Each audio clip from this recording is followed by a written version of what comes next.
Pope Francis' trip to the United Arab Emirates is being hailed as an important step in interfaith dialogue between Catholics and Muslims. Earlier this week, Lauren Ashburn spoke with Professor Francis Campbell, former British ambassador to the Holy See and former Deputy High Commissioner to Pakistan, about conditions for Christians in that country and his impressions of the Pope's historic visit to the Arabian Peninsula.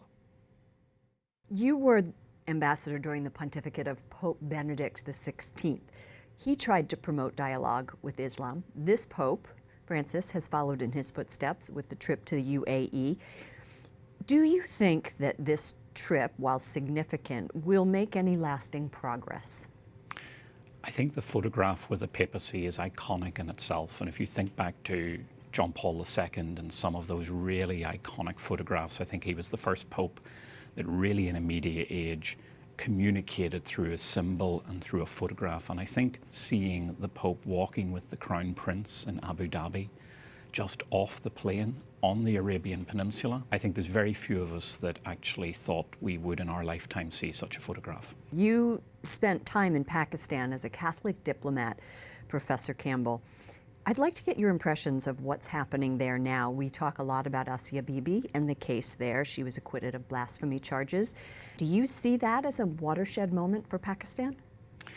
I think it is a watershed moment, and it's a watershed moment for the population itself, because what you have is in essence, a debate on the modernity of the country.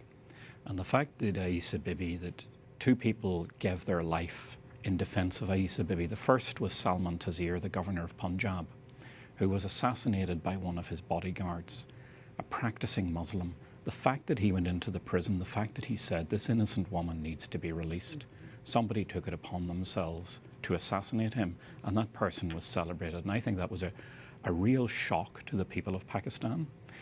What you have in Pakistan vis-a-vis Christianity is not the same as you have in other parts of the world. There's discrimination. Actually, there is freedom of religion.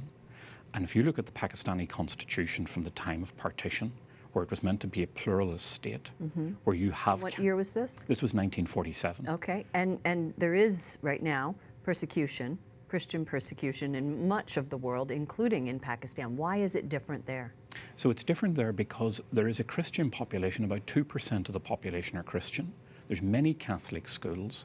Benazir Bhutto herself went to a Catholic school, a former Prime Minister of Pakistan, one of the leaders of the Pakistan People's Party. She sent her children to a Catholic school. So there are priests and nuns, and there is a vibrant population in Pakistan. They're albeit small, but there is a population in Pakistan of politicians and of leaders that want that vibrant presence because it speaks to the plurality of Pakistan. So there really is, it's a divided issue at the moment. You work, Professor Campbell, at St. Mary's University in London. It's the oldest Catholic university in the UK. Before we go, what is the biggest challenge for Catholics education, Catholic education and Catholics in England today? Being distinctive. So the history of England and the history of education in England is complex. 26% of our children go to state-funded faith-based schools. About 10% of the total go to Catholic schools in England. This is the first time since the Reformation that we've had Catholic universities. We had them before the Reformation, but we now have them again. Starting when? Starting in 2014. So it's a new development for the church, and it's a new development for the state.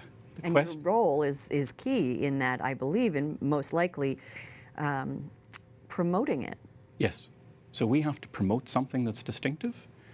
And we're very conscious that what we're trying to do in the 21st century is something that evaded Blessed John Henry Newman in the 19th century, and that is to have a Catholic university. He tried in Ireland.